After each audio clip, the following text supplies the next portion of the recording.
Here we go then. Welcome back to Talk Norwich City for another live stream ahead of Norwich City versus Swansea City this weekend on Saturday, 3 p.m. kickoff. I thought I'd join you on this dark, cold, but wonderful November evening. I hope you're all doing very well. Get your comments, as always, in the comments section. We'll leave it a few minutes before we get into the nitty-gritty stuff. This is a big game in the Championship, isn't it? Probably the biggest game of the Championship rota this weekend. Second place against third place. Of course, that could all change with Bristol City against Cardiff this evening.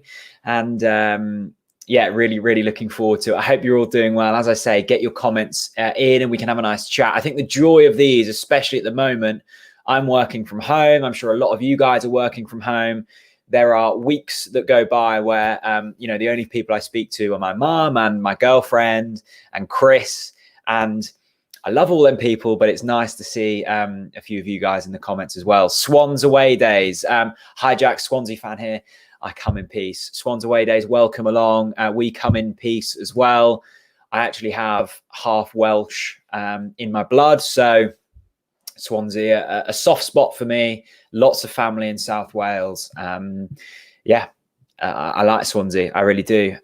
Good luck this weekend. Layla, Swansea are a good side. They certainly are. We'll get into it shortly. But yeah, they are indeed. Daniel Mallet, I love you. I miss you, JR. Daniel, good to see you. A good friend on away days. I miss all of my friends on away days. I really do. I think that's the thing I miss most about Norwich City and football at the moment is them away days where you get to see the familiar faces week in, week out. I really miss them. I really do. And I hope that soon we'll have fans back in grounds. I think it may be a little while, but until then, we've just got to buckle in and enjoy the ride as best we can. Good evening to Richard. I hope you're well, mate. One of the members. Good to see you along. As I say, get your comments in. And we'll be sure to get through them this evening. Alex Griffin as well, up the Ipswich. Good to see you, Alex. I hope you're doing well down in League One. Simon, good evening, Jack. Looks like we need a few changes for tomorrow with all the players carrying knocks. Yes, Simon, good to see you this evening. I hope you're well. By the way, I've got a little red wine on the go. Whatever you're drinking this evening, drink it responsibly. If it's an orange squash, then indulge because I do love an orange squash. Norwich have a whole host of injury problems, according to Daniel Farker in today's press conference. I've got my notes here because I had to write them down because there are just so many injury problems. Roop, Poeta, Cantwell, Gibson, Sorensen, all doubts. And of course, we're already missing Javi Quintilla, Onel Hernandez, Kieran Dowell and Byram. So if you add them up, 4, 6, 10 players could possibly be out of tomorrow's game against Swansea City. Lucas Roop, Poeta, Todd Cantwell, Ben Gibson, Jakob Sorensen and Marco Stiepermann all played in the last game against Millwall, yet could be out tomorrow. Now, how much you read into that, I'm not so sure. I think some of these players are, maybe going through muscle cramps or just muscle fatigue or slight knocks. That's going to happen in the Championship. It's a very rigorous and demanding division, especially this season when the season is condensed.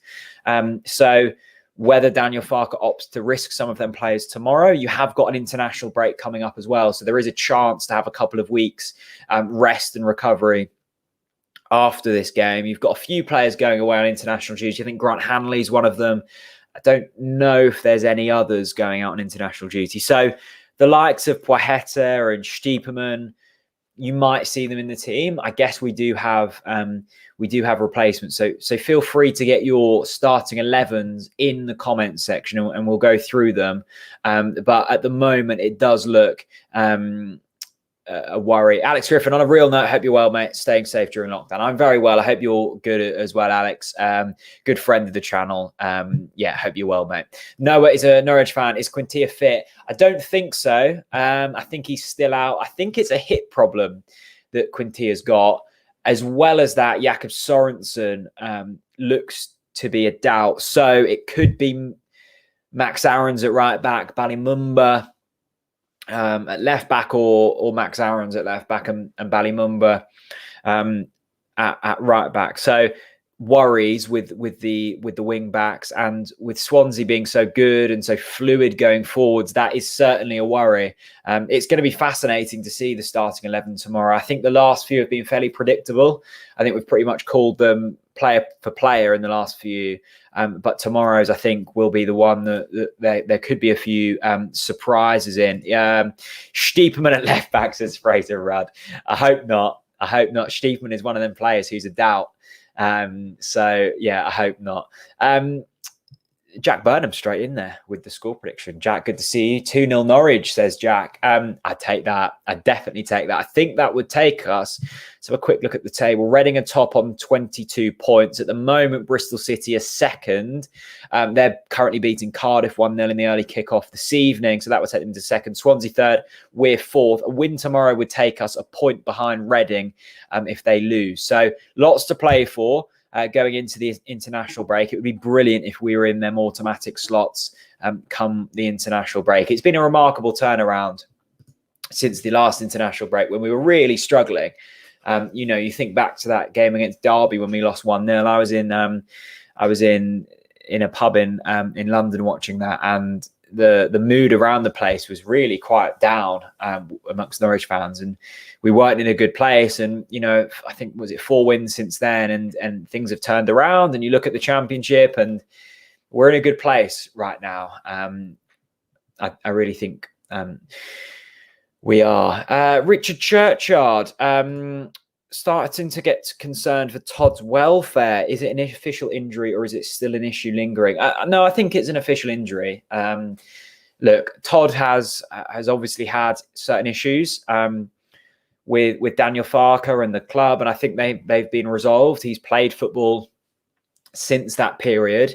Look, this is an injury. No one's lying about that. I think there is work to be done with Todd Cantwell in terms of fully bedding back into the squad. It hasn't been the best reintroduction, but Todd's a fantastic footballer. I think when he's fully fit and he's fully raring to go, he is one of the better players in this division. And I think we miss him when he's not in the squad.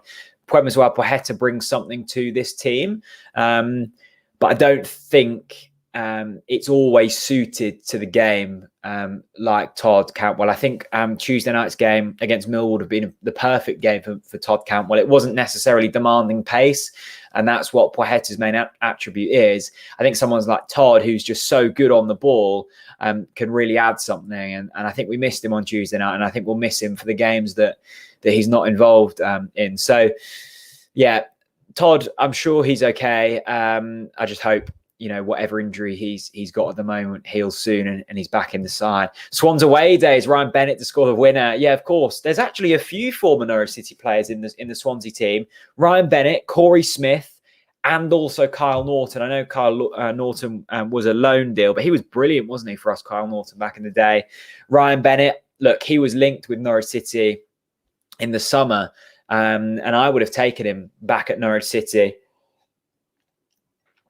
There were a few Norwich City fans who I don't think were overly keen on the idea of Ryan Bennett returning, but I think he's a brilliant defender. He loves Norfolk. He's a Norfolk boy through and through, and I hope he does well for Swansea, because I rated him when he was at Norwich, and I know he's matured a lot since then. But no, absolutely love Ryan Bennett, and best of luck. I hope he makes a mistake tomorrow, but other than that, I hope he does really well. A super chat, blimey, Chef Daniel, hi Jack. What was the total money raised during the Millwall match? Thank you, on the ball City. Chef Daniel, yes.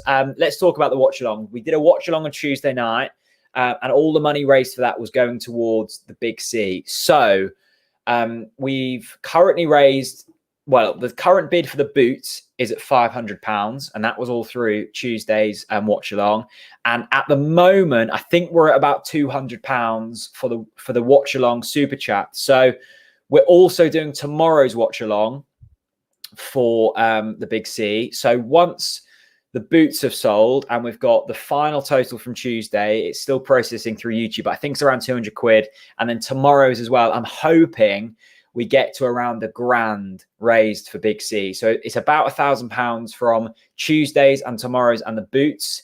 And then in total, including last season's fundraising and also this season's, we're about £2,000 for the Big C. So thank you all for all of your support in these streams and these watch-alongs, with your super chats, with your donations. We've raised around £2,000 for the Big C, which are our official charity partner. They are the charity for cancer patients and families of people going through cancer as well. So a really important charity in Norfolk, and thanks to your support and our videos and our auctions and the generosity of players over the years, with especially Onel Hernandez and Max Aarons, who've donated countless numbers of boots that we've been able to auction off. We're in the thousands of pounds raised for charity, which is marvelous, and we never expected to raise that much. When we partnered with them, the expectation was to give them a platform where people knew about the Big C, because it's good for them to be put in the spotlight, especially in Norfolk, and our audience is predominantly Norfolk, and to raise a bit of cash. We never expected to raise £2,000, but we'll get there hopefully after tomorrow's watch along. So that's absolutely brilliant. Thank you so much, Chef Daniel, for your super chat there. I really do appreciate it. FA Cup tomorrow, says Elliot. Yes, it's FA Cup day. Norwich, of course, will be entered into the third round, or is it the second round? I'm not sure. It might be the second round or the third round. I actually was watching. I've seen some FA Cup football in the flesh this season. My local team back in Surrey, Whiteleaf, were, I think, around before the first round proper. So if they would have won their final game, they would have been in the round where it's like Ipswich and Pompey and some really big League One clubs. But they lost that game. So we were very close. Our little village team were really close to the first round proper of the FA Cup. But always a good day, the FA Cup first round. Best of luck to all the teams in it. I know Kings Lynn Town are involved, so best of luck to them. Jack Berman, it's going to be so hard, but Pookie needs to show up. Yeah, he does. I think Pookie will be the striker that starts. I know that there's chat around Jordan Hugill and whether he should start. Look, we've got Josip Drmic as well. I mean, you can think of Josip Drmic what you want, but he scored goals in the FA Cup for us. He scored goals in the Premier League for us, and he's played international football. So, I mean, you could argue that his Norwich City record is better than Jordan Hugill at the moment. I know Jordan Hugill's not been here that long and his opportunities have been limited, but that is another option. He's still here. He's still on the books. Apparently, Norwich City aren't willing to play him in under 23 football anymore because it's harming the development of the actual under 23s. So he's sitting here, as well as Maurice Leitner, who is still at the football club, still contracted, not gone out on loan. They're still here. So that is another option. But Pookie, for me, is the man. I think Pookie with Marco Stiepermann is the obvious combination. I really like Pookie. I really like Stiepermann. I think together they're our best combination. And especially in that Bristol City game when we scored 3 times, and in the first half we just looked electric every time we went forwards. Pookie looked back to his 2018-2019 best, where he bagged 29 league goals and a cup goal as well. 30 goals in a season. What was it? 10 plus goals in the Premier League and 4 this season. So his record for Norwich City is absolutely phenomenal. For me, one of the best finishers I've ever seen at Norwich City. I mean, Holty, we've had some really good strikers in the time I've been watching us. But in terms of like actual finishing in the box, I saw a stat today. The Europe's top 5 divisions and the Championship, Teemu Pukki has had the most touches in the penalty box out of everyone in all of them divisions: Premier League, Ligue 1, Serie A, La Liga, the Bundesliga, and the Championship. Teemu Pukki is at the top in terms of touches in the box. So it's pleasing. I'd like to see him get a few more goals, but I think he is our out-and-out best striker. And I think once you get him running in behind the defensive line, on the shoulder of defenders, that's when he really comes into his own. It was when Bristol City were trying to play that high line and attacking, that's when Pookie's best. I think when teams are playing a low block, like Millwall, like Wickham, maybe not so much Wickham, Birmingham, Rotherham, Wickham, Derby, that's when Teemu Pukki struggles. It's when teams are playing a high line, like they did against us in 2018, 2019, when they weren't quite aware of Daniel Farke's way of playing football. That's when he does best. So I think Swansea, I'm confident for Timu tomorrow. I think he's going to have a good game, and I hope that he gets on the score sheet. Let's have a look. What else we've got on here? Ayew is a danger. I mean, Swansea's team's good.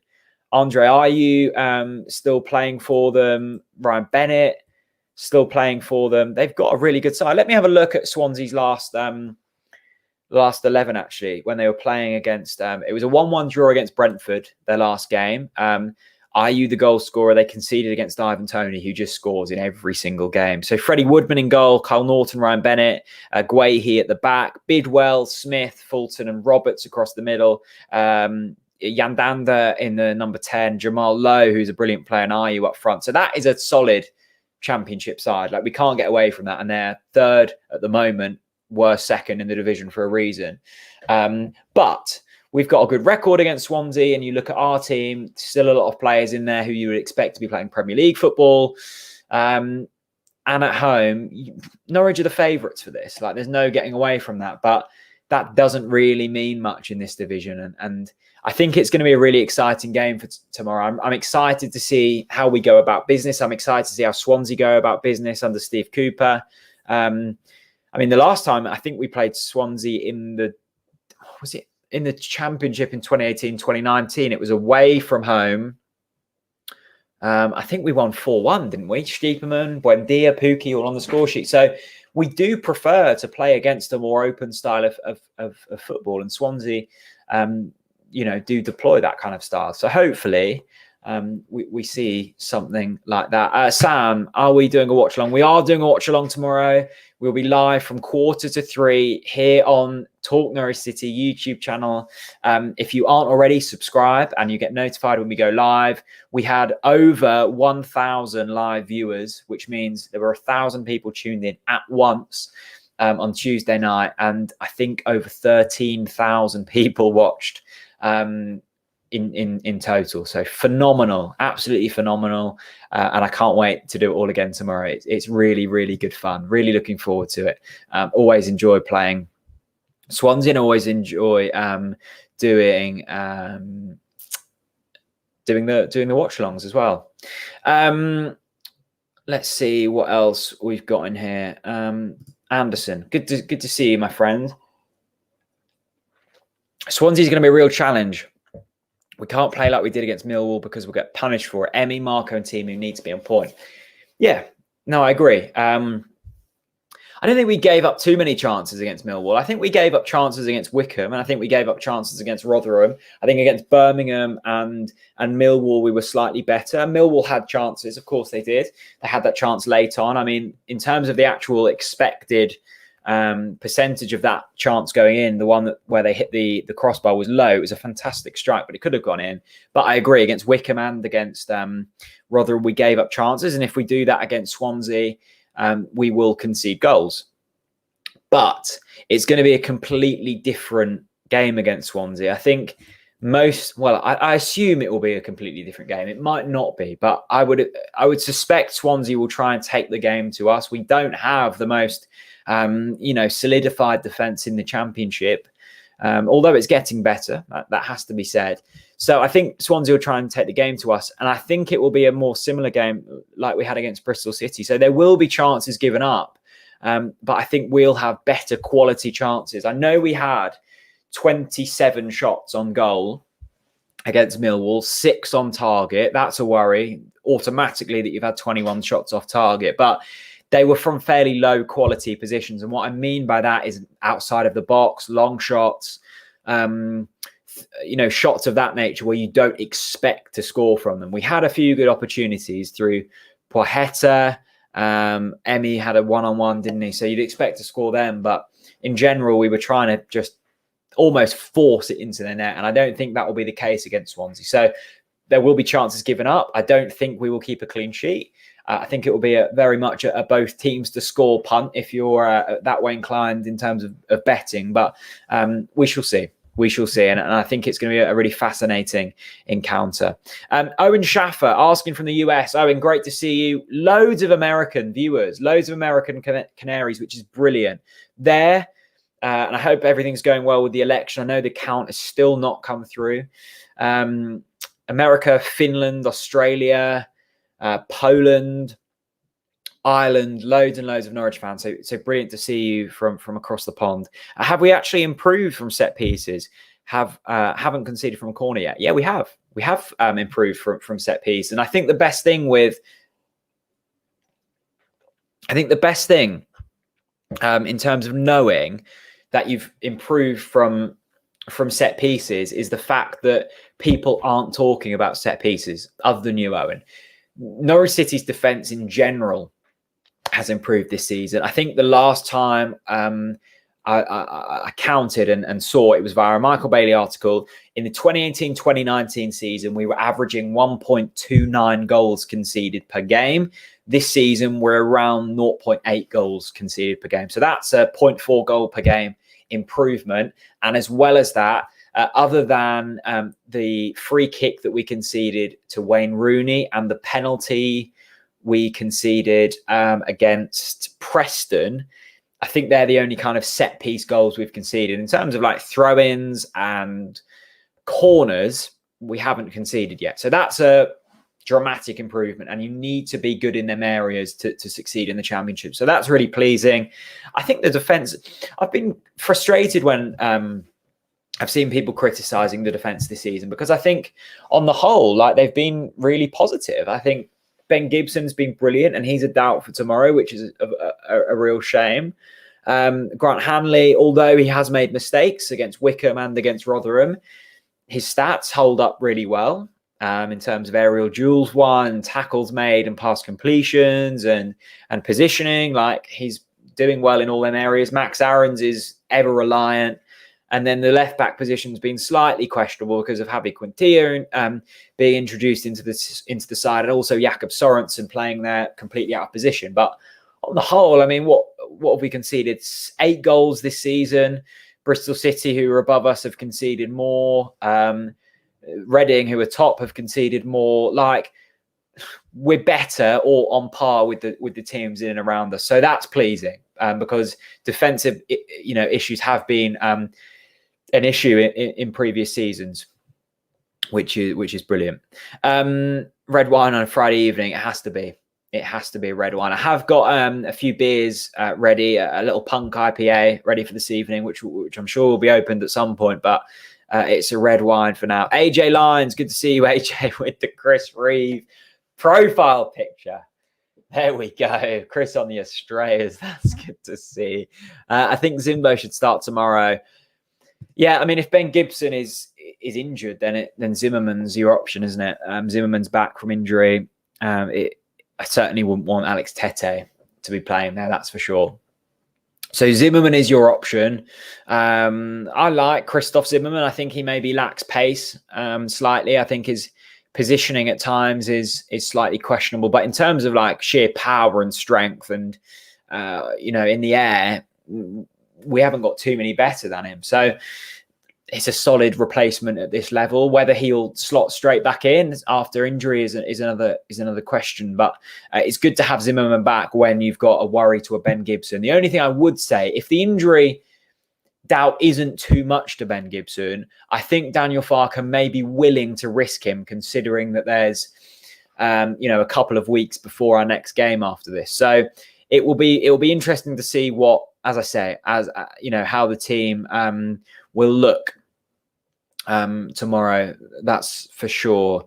Let's see what else. Jam, do you think Norwich will pull through coronavirus in terms of the financial situation? Yeah, I do. Look, the coronavirus has affected every single business, whether that's football or whoever. It's affected most businesses. I think there's very few that have got through it positively, maybe supermarkets and PPE providers and people like that. But, 99% of businesses have been affected. I think Norwich City was set up really well in terms of a structure for business. I think the accounts were released this week, weren't they? And they read fairly positively. They posted a profit, which is rare in football, especially during these times. So Norwich is set up well. We're not relying on surviving in the Premier League, for example, to stay afloat. We could not get promoted this season and still be okay. We haven't got too many players on massive wages at the football club, thanks to Stuart Webber's ability and Zoe Ward's ability to negotiate contracts wisely. So I think out of most of the teams in this division, Norwich are probably one of the better prepared clubs. But it's really difficult because, you know, the further down the pyramid you look, League Two, even League One, even some Championship clubs, the fact that there's no fans in the ground will put some clubs out of business. And this is a reality.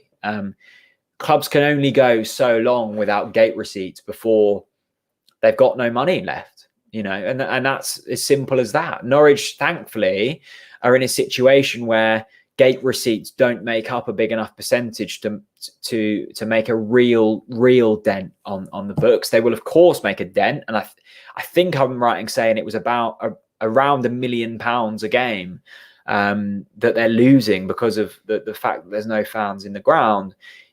You know, some League Two clubs and non-league clubs especially, a massive percentage of their revenue is generated through ticket sales and food and drink sales and club shop sales and programs and things like this. So if you're losing that on a weekly basis, that's a massive loss. So I think Norwich City are quite, I wouldn't say lucky, because, you know, we've worked very hard to get in a situation where you know, we're self-sufficient and financially secure. But there's certain clubs who've you know, out of no fault of their own, been thrown in a really difficult situation. So it's incredibly difficult for some of these clubs. Definitely.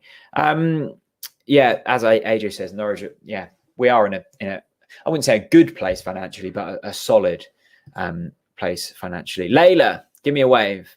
There you go, Layla. Hope you're well.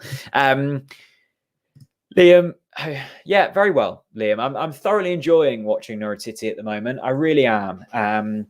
The Bristol City game was a particular highlight. The late wins against Birmingham and Wickham and Rotherham were brilliant. And look, watching football at the moment is incredibly, you know, surreal, isn't it? We're watching it on screens. We're interacting with each other via, you know, live chats or WhatsApp or whatever. And it is a really surreal experience.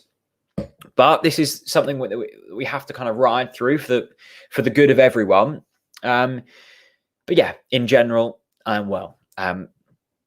Thanks for asking, my friend. It's Eleanor, friend of the channel. Lots of wins, but some losses better than an unbeaten run. No, not in my opinion. I think you see lots of teams in this division with very hot and cold runs, and that can propel you up the division. And of course it will. If you put 3 wins together and then at 3 defeats, it will propel you up the division to some extent. But I think teams that are consistent with their results in general will perform better. I mean, you look at the top 6. Watford, only 1 defeat in 5. We haven't lost in 6. Swansea haven't lost in their last 5. Middlesbrough, who are 7th, haven't lost in their last 5. So you would say most of the teams that can put sustained runs of form together will be further up the division. I think it's a mental thing as well. I think if you're not losing games, I think that's a positive mindset. I think if you're losing a game then winning a game, you don't really know where you stand. I think if you avoid defeat in the Championship, you know that you're at a certain level, and Norwich will know that they're there. Even the games that we have drawn, Brentford was probably a fair result. Millwall, we certainly deserved to win, and then the other 4 games were wins. So in 6 games, 5 of them we should, and 4 of them we have won, and then the other one was a well ground out draw. So I would take consistency and maybe 2 wins and 2 draws and 2 wins and 2 draws over 4 wins and then 4 defeats. I think you just know mentally where you stand a little bit more. I don't know, that might just be me, but I think in terms of if you're in the dressing room and seeing a consistent run of results as well, that'll be slightly more positive. Right, I'm going to do 5-10 more minutes of this. A reminder, we have a Ko-fi link in the description, and also the super chat function is enabled on here. So there's a little $sign at the bottom of the chat. And if you click that, you can help towards the channel, essentially. We'll get into the comments very shortly. A big thank you to George and Julian and Thomas and Roger and Dal, who've all contributed via Ko-fi. So thank you all very much. Okay, let's have a look. Elliot, hi Jack, would you unload maybe one of our assets in January to secure the club further into the future? Good question. Really good question, Elliot.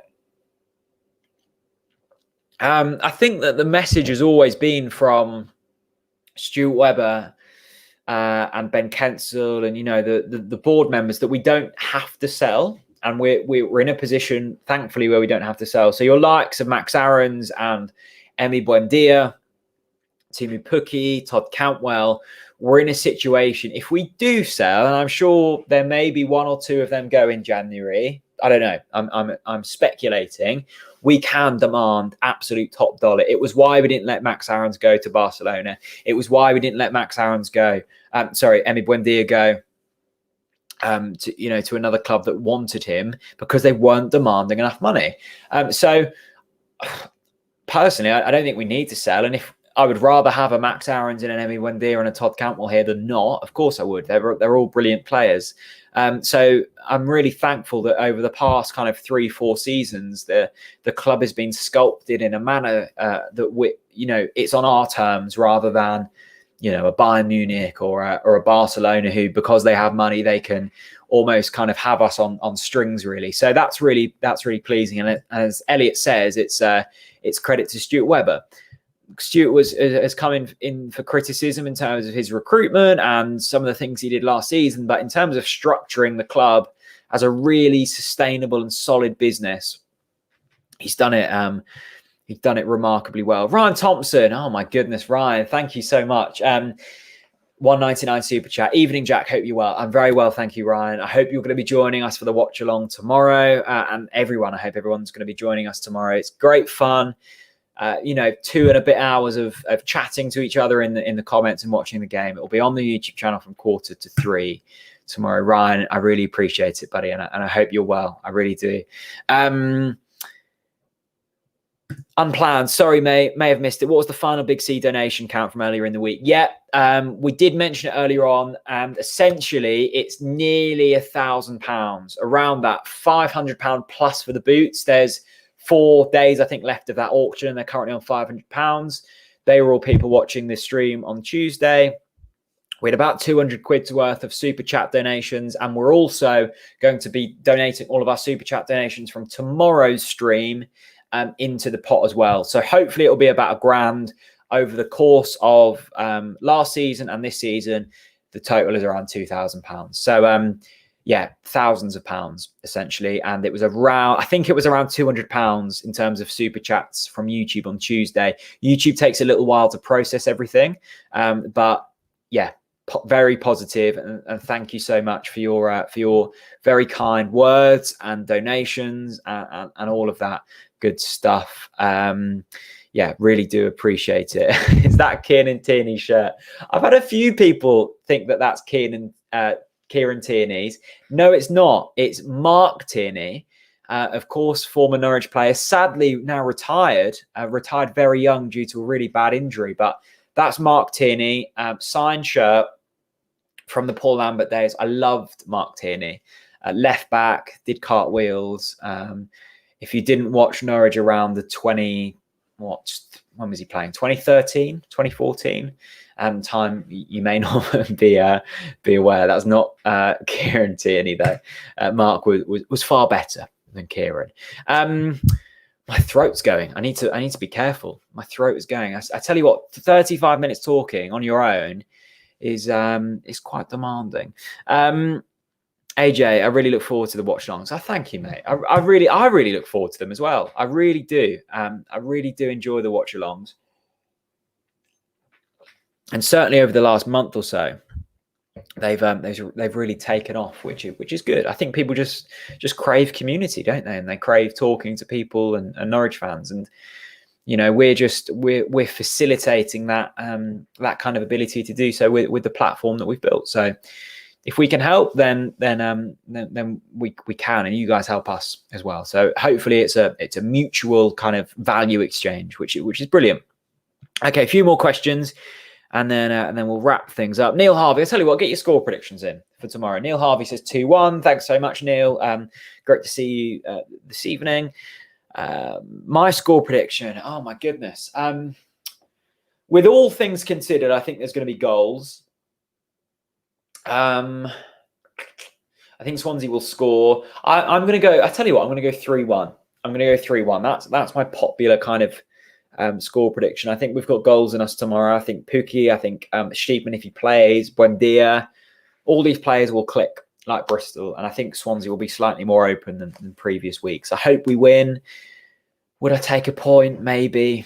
I think you just want to go in. If you go into the international break 7 unbeaten, that's brilliant. And we'll remain in the top 6 even if we draw. So yeah, hopefully we win, but we'll take a point if not, that's for sure. 2-2, lots of 2-2s actually. 2-0 my mum, 1-0 Norwich, cagey affair. But hopefully you're right, Mum. I hope so. Simon, 2-2. A few Desmonds coming in. AJ Lyons, 6-pointer. You're right. It's a top of the table clash. I think both of these sides will be up there come the end of the season. So yeah, I guess it is a 6-pointer early on in the season. I mean, if we win, that will take us to 21 points. Swansea currently on 19, Bristol City on 20, Reading on 22. So it's really getting tight up the top there. And hopefully we'll be one of them sides who are up there as well. Right, a couple more score predictions. William, good to see William. 3-1, Pukki hat-trick. Love that flat cap in your profile picture. Would love a Pukki hat-trick. I thought he was going to get one against Bristol City. But it wasn't to be. And another Pukki hat-trick prediction from Liam. 3-2 Norwich Pukki hat-trick. I tell you what, I would absolutely love a Teemu Pukki hat-trick going into the Swansea game. Right, I'm going to round things off, mainly because I can feel my throat getting slightly tender, and I don't want to lose my voice going into tomorrow. So thank you all for joining me ahead of tomorrow's game. We will be live on the Talk Norwich City YouTube channel and Facebook page from 2:45 tomorrow. I'd love for you to join us. Have a wonderful Friday evening, whatever you're getting up to, and hopefully a good weekend as well. I'll see you tomorrow from 2:45 here on YouTube. Thank you to everyone who super chatted and Ko-fi tonight. I really do appreciate it. And bring your voices tomorrow. We'll see you then. Bye.